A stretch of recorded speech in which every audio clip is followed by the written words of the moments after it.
বাবা, তোমার সাথে আমার একটা প্রাইভেট কথা আছে। হ্যাঁ বল, কি বলবি বল।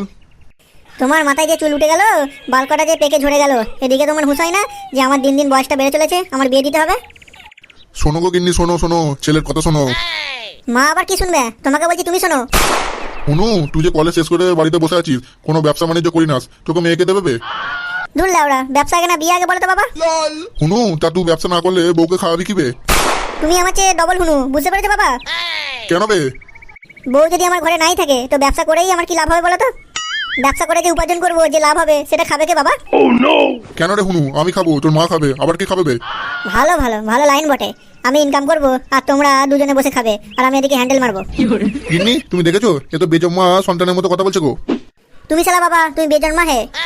ওবে ওই, তুই আমার বাড়ি থেকে চলে যাবি, তোকে আর থাকতে হবে না আমার বাড়িতে। ভালো কথা বললে সব বন্ধু বেজার হয়।